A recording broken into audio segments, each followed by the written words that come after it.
Hello friends, welcome back to Jannas recipes. ഇന്നത്തെ വീഡിയോയിൽ നമ്മൾ എപ്പോഴും ഉണ്ടാക്കുന്നതിൽ നിന്നും കുറച്ച് വ്യത്യാസമായിട്ട് നല്ല ടേസ്റ്റി ആയിട്ടുള്ളൊരു മീൻ കറിയുടെ റെസിപ്പി ആയിട്ടാണ് വന്നിട്ടുള്ളത്. ഇതിൽ നമ്മൾ മുളക് പൊടിയൊന്നും ചേർക്കാതെ കുരുമുളക് ചേർത്തിട്ടാണ് ഉണ്ടാക്കുന്നത്. നല്ല ടേസ്റ്റാണ്, ഈസി ആയിട്ട് ഉണ്ടാക്കാനും പറ്റും. അപ്പോൾ നമുക്കിത് എങ്ങനെയാണ് ഉണ്ടാക്കുന്നതെന്ന് നോക്കാം. പിന്നെ വീഡിയോ കണ്ടുകൊണ്ടിരിക്കുന്ന സമയത്ത് നിങ്ങൾക്ക് ഈ റെസിപ്പി ഇഷ്ടമാവുകയാണെന്നുണ്ടെങ്കിൽ ഒന്ന് ലൈക്ക് ചെയ്യാനും ചാനൽ ഇതുവരെ സബ്സ്ക്രൈബ് ചെയ്തിട്ടില്ലെങ്കിൽ ചാനലൊന്ന് സബ്സ്ക്രൈബ് ചെയ്ത് സപ്പോർട്ട് ചെയ്യാനും ഫോളോ ചെയ്യാനും മറക്കരുത്. അപ്പോൾ ഈ അയില കുരുമുളകിട്ട് വെച്ചത് ഉണ്ടാക്കാനായിട്ട് ഞാനിവിടെ 1/2 കിലോ അയില, ചെറിയ സൈസിലുള്ള 1/2 കിലോ അയിലയാണ് എടുത്തിട്ടുള്ളത്. ഇനി ഒരു പാൻ വെച്ചിട്ടുണ്ട്. അതിലേക്ക് ഒരു 2 ടേബിൾ സ്പൂൺ കുരുമുളക് ഇട്ടിട്ട് ഒന്ന് വറുത്തെടുക്കാം. ഒരു 4-5 മിനിറ്റ് മീഡിയം ഫ്ലെയിമിലൊന്ന് വറുത്തെടുത്താൽ മതി.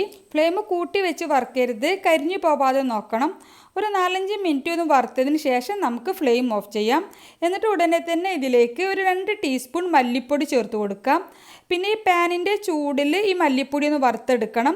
പിന്നെ ഫ്ലെയിം ഓഫാക്കാൻ വേണ്ടിയിട്ട് മറക്കരുത്. മല്ലിപ്പൊടി ഫ്ലെയിം ഓൺ ചെയ്ത് വെച്ചിട്ട് വറുക്കേണ്ട ആവശ്യമൊന്നുമില്ല. ആ പാനിൻ്റെ ചൂടിൽ ഒന്ന് വറുത്തെടുത്താൽ മതി. ചൂടൊന്ന് കുറയുന്നത് വരെ ഇതുപോലെ ഒന്ന് മിക്സ് ആക്കി കൊടുക്കാം. ഇനി നമുക്കിതൊന്ന് അരച്ചെടുക്കണം. അതിന് വേണ്ടിയിട്ട് മിക്സിയുടെ ചെറിയ ജാറിലേക്ക് ഇട്ട് കൊടുക്കാം. അതിൻ്റെ കൂടെ തന്നെ നമുക്കിതിലേക്ക് ഒരു 1/2 ടീസ്പൂൺ മഞ്ഞൾപ്പൊടി കൂടി ചേർത്ത് കൊടുത്തിട്ട് ഇത് നന്നായിട്ടൊന്ന് അരച്ചെടുക്കണം. ഇനി ഇതിലേക്ക് കുറച്ച് വെള്ളം ഒഴിച്ചു കൊടുക്കാം. അപ്പോൾ അരച്ചെടുക്കാൻ വേണ്ടിയിട്ട് ആവശ്യത്തിനുള്ള വെള്ളം ഒഴിച്ചു കൊടുക്കാം. ഒരുപാട് വെള്ളം കൂടുതലായാൽ അരഞ്ഞു കിട്ടാൻ ബുദ്ധിമുട്ടായിരിക്കും. അപ്പോൾ നോക്കിയിട്ട് അതിനനുസരിച്ച് വെള്ളം ഒഴിച്ചിട്ട് ഇതുപോലെ അരച്ചെടുക്കാം. ഇനി കറി ഉണ്ടാക്കാനായിട്ട് ഒരു ചട്ടി സ്റ്റൗവിലേക്ക് വെച്ചിട്ടുണ്ട്. അത് ചൂടാവുമ്പോൾ അതിലേക്ക് 2 ടേബിൾ സ്പൂൺ വെളിച്ചെണ്ണയാണ് ഒഴിച്ചു കൊടുത്തിട്ടുള്ളത്. പിന്നെ ഒരു 1/4 ടീസ്പൂൺ ഉലുവ ഇട്ട് പൊട്ടി വരുമ്പോൾ കുറച്ച് കറിവേപ്പില കൂടി ഇട്ട് കൊടുക്കാം. ഇനി ഇതിലേക്ക് ഒരു 10 ചെറിയുള്ളി പൊടിയായിട്ട് കട്ട് ചെയ്തത് ചേർത്തിട്ട് നന്നായിട്ടൊന്ന് വഴറ്റിയെടുക്കാം.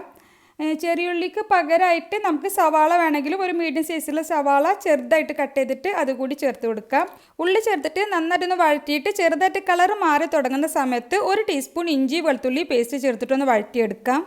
ഇഞ്ചി വെളുത്തുള്ളിയുടെ ആ പച്ചമണമൊക്കെ ഒന്ന് പോയിട്ട് ഒന്ന് മൂത്ത് വരുന്ന സമയത്ത് ഇതിലേക്ക് നമ്മൾ അരച്ച് വെച്ചിട്ടുള്ള കുരുമുളകിൻ്റെ മല്ലിപ്പൊടിയുടെ ആ ഒരു അരപ്പ് ചേർത്തിട്ട് നന്നായിട്ടൊന്ന് വഴറ്റിയെടുക്കണം. നന്നായിട്ടൊന്ന് വഴന്നിട്ട് വെള്ളം വറ്റി വരണം. അത്രയും സമയം ഒന്ന് വഴറ്റിയെടുക്കുക. ഇതിപ്പോൾ നമ്മൾ നന്നായിട്ട് വഴറ്റിയെടുത്തിട്ടുണ്ട്. ഇനി ഇതിലേക്ക് ഒരു തക്കാളി ചേർത്ത് കൊടുക്കാം. പിന്നെ ഇതിലേക്ക് ചേർക്കുന്നത് പച്ചമുളകാണ്. അപ്പോൾ ഞാനൊരു 3 പച്ചമുളക് ചേർത്തിട്ടുണ്ട്. നമ്മൾ എടുത്തിട്ടുള്ള കുരുമുളകിൻ്റെ എരിവ് നോക്കിയിട്ട് പച്ചമുളകിൻ്റെ അളവ് കൂട്ടുകയോ കുറക്കുകയൊക്കെ ചെയ്യാം. തക്കാളി ചേർത്തിട്ട് നന്നായിട്ട് മിക്സാക്കി കൊടുത്തതിന് ശേഷം ഇതൊരു 3-4 മിനിറ്റ് അടച്ച് വെക്കുകയാണെങ്കിൽ തക്കാളിയൊക്കെ പെട്ടെന്ന് സോഫ്റ്റായിട്ട് വന്നോളും.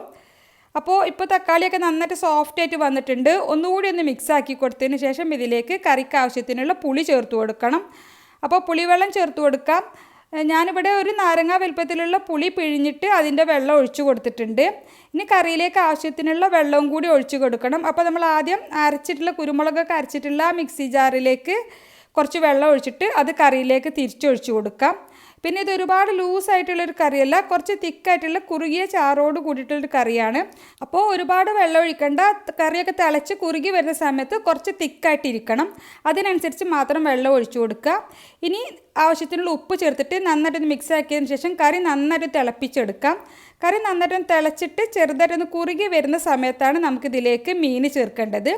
ഇപ്പോൾ കറിയൊക്കെ നന്നായിട്ട് തിളച്ചിട്ട് ഒന്ന് കുറുകി വന്നിട്ടുണ്ട്. ഇനി നമുക്കിതിലേക്ക് മീൻ ചേർത്ത് കൊടുക്കാം. അപ്പോൾ 1/2 കിലോ അയില നന്നായിട്ട് ക്ലീൻ ചെയ്തെടുത്തതാണ്. ചെറിയ സൈസിലുള്ള അയിലയാണ്. അത് നമുക്ക് ഇതിലേക്ക് ചേർത്ത് കൊടുക്കാം. മീൻ ചേർത്തിട്ട് ചെറുതായിട്ടൊന്ന് മിക്സാക്കി കൊടുക്കാം. ഇനി നമുക്ക് കറിയൊക്കെ തിളച്ചിട്ട് നന്നായിട്ട് മീനൊക്കെ നന്നായിട്ടൊന്ന് വെന്ത് വരട്ടെ. ഇടയ്ക്ക് 1-2 തവണ ഒന്ന് മിക്സാക്കി കൊടുക്കണം. ഒരുപാട് കുത്തി ഇളക്കി മിക്സാക്കരുത്, അങ്ങനെ ആകുമ്പോൾ മീനൊക്കെ പൊടിഞ്ഞു പോവും. ചെറുതായിട്ടൊന്ന് മിക്സാക്കി കൊടുത്താൽ മതി. മീൻ എല്ലായിടത്തേക്കും ഒരുപോലെ വേവാൻ വേണ്ടിയിട്ടാണ്. അപ്പോൾ കറിയൊക്കെ ഒന്ന് നന്നായിട്ട് തിളച്ചിട്ട് ഒന്നുകൂടി ഒന്ന് കുറുകി വരട്ടെ. അത്രയും സമയം നമുക്ക് നന്നായിട്ടൊന്ന് തിളപ്പിച്ചെടുക്കാം. ഇപ്പോൾ കറിയൊക്കെ നന്നായിട്ടൊന്ന് കൂടി ഒന്ന് തിളച്ചിട്ടുണ്ട്. നന്നായിട്ട് തിളച്ചിട്ട് മീനൊക്കെ നന്നായിട്ട് വെന്തിട്ടുണ്ട്. ഇനി ഒന്നുകൂടി ഒന്ന് മിക്സാക്കി കൊടുത്തതിന് ശേഷം നമുക്ക് ഫ്ലെയിം ഓഫ് ചെയ്യാം.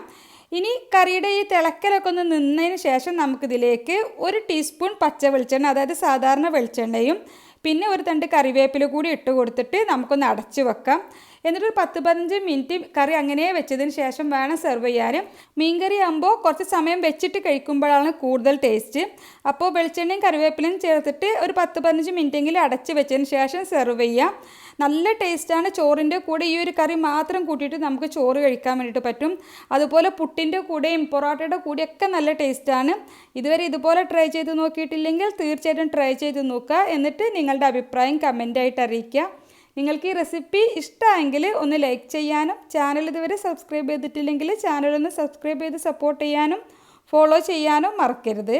ഇൻഷാ അല്ലാഹ് മറ്റൊരു അടിപൊളി റെസിപ്പിയുമായിട്ട് നമുക്ക് വീണ്ടും കാണാം. Thank you for watching.